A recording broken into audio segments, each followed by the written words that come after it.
Hello guys, आप सभी कैसे हैं। माय ड्रीम वाइफ क्वीन के 111 एपिसोड के साथ आप सभी का स्वागत है। अगर आपको मेरी वीडियो अच्छी लगती है तो चैनल को कर दो सब्सक्राइब, बेल आइकन को क्लिक करना ना भूलिएगा।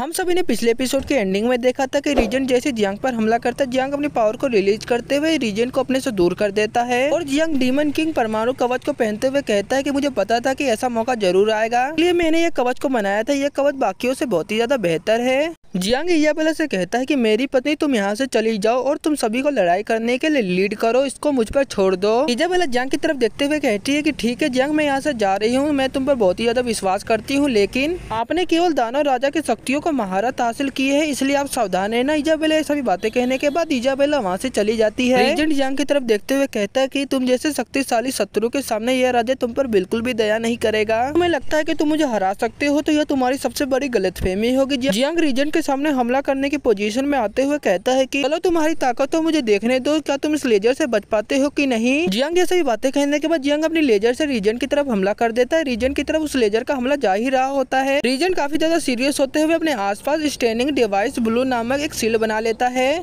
जियांग का लेजर का हमला जैसे ही उस शील्ड के अंदर जाता है, वो लेजर जाकर वहीं पर रुक जाता है। जियांग ये सभी चीजों को देखते हुए काफी ज्यादा चौंकते हुए कहता है कि ऐसा कैसे हो सकता है, मेरे लेजर का हमला उसके सामने कैसे जाकर रुक सकता है। हमें दिखला जाता है कि रीजेंट अपनी पावर का इस्तेमाल करते हुए उस शील्ड को काफी ज्यादा बड़ा करने लगता है, जिसके कारण जियांग उस शील्ड के अंदर आ जाता है। जियांग काफी ज्यादा चौंकते हुए कहता है कि ऐसा कैसे हो सकता है, मैं हिल नहीं पा रहा हूँ। रीजेंट इसी का फायदा उठाते हुए अपनी पावर का इस्तेमाल करते हुए जियांग को एक जोरदार घूसा मारते हुए कहता है कि तुम्हें इसके बारे में क्या कहना है। और मैं तुम्हें बता दूं कि दानव राजा ओसा भी इस शील्ड के अंदर काफी मुश्किल से टिक पाए थे। ये सभी बातें कहने के बाद रीजेंट जियांग पर घूसे की बारिश करना शुरू कर देता है। जियांग अपने मन में कहता है कि यह जादू के कारण मैं हिल भी नहीं पा रहा हूँ, मुझे जल्दी से जल्दी कुछ करना होगा। जैसे ही पीछे देखता है शील्ड के अंदर क्रैक होता है। जियांग चौंकते हुए कहता है कि मैं हिल पा रहा हूँ, क्या यह शील्ड कमजोर हो रहा है, मुझे इसका जल्दी से जल्दी फायदा उठाना होगा। हमें दिखला जाता है कि रीजेंट जियांग पर हमला करते हुए कहता है कि चलो तुम इस घूसे को चखो। रीजेंट जैसे जियांग को घूसा मारने वाला होता है, जियांग रीजेंट का हाथ पकड़ते हुए कहता है कि बहुत हुआ, अब मेरी बारी है तुम्हें पीटने की। जियांग ये सभी बातें कहने के बाद जियांग रीजेंट का हाथ दबाना शुरू कर देता है। रीजेंट वहीं पर कांपना शुरू कर देता है। रीजेंट जियांग से कहता है कि हमारे पास वास्तव में भयानक शक्ति है। रीजेंट के सभी बातें सुनने के बाद जियांग रीजेंट की तरफ देखते हुए कहता है कि तुम्हें और भी कुछ नहीं पता, मैं तुम्हारा हाथ को तोड़ सकता हूँ।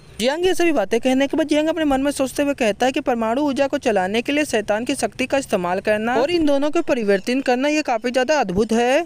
जियांग ये सभी बातों को सोच ही रहा होता है। रीजेंट अपनी पावर को रिलीज करते हुए स्टैंडिंग डिवाइस रेड का इस्तेमाल करते हुए कहता है कि पागल बच्चे। रीजेंट जैसे स्टैंडिंग डिवाइस रेड का इस्तेमाल करता है, वहाँ पर कवच का रंग बदलना शुरू हो जाता है। जियांग चौंकते हुए कहता है कि इस कवच का रंग क्यों बदल रहा है। जियांग जैसे ये सभी बातों को सोचता है, रीजेंट जियांग का हाथ मोड़ते हुए अपने पास लेकर आते हुए कहता है कि स्टैंडिंग डिवाइस रेड को इस राजा युद्ध के समय 20% बढ़ा सकता है। रीजेंट ये सभी बातें कहने के बाद रीजेंट जियांग को एक जोरदार घूसा मारता है। रीजेंट जियांग को घूसा मारते हुए कहता है कि तुम्हें इसके बारे में क्या कहना है, लेकिन जियांग उस शील्ड के अंदर कुछ भी नहीं कर पाता है। रीजेंट जियांग को एक जोरदार स्लैश मारता है, जिसके कारण जियांग के मुंह से खून निकलना शुरू हो जाता है।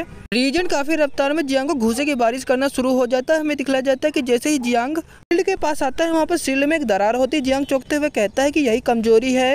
जियांग उस शील्ड से निकलते हुए अपने लेजर का इस्तेमाल करते हुए कहता है कि चलो तुम इस लेजर का मजा चखो। जियांग अपने लेजर के हमले से रीजन की तरफ हमला कर देता है। रीजन की तरफ वो हमला जा ही रहा होता है। रीजन तैयार होते हुए उस हमले को खाने के लिए तैयार हो जाता है। हमें दिखला जाता है कि रीजन के ऊपर उस लेजर का हमला लग जाता है। रीजन जियांग की तरफ देखते हुए उस लेजर के हमले को खा रहा होता है। इसी के साथ ये एपिसोड यहीं खत्म होता है। मैं अगले एपिसोड में पता चलेगा कि जियांग के लेजर के कारण रीजन बच पाता है कि नहीं।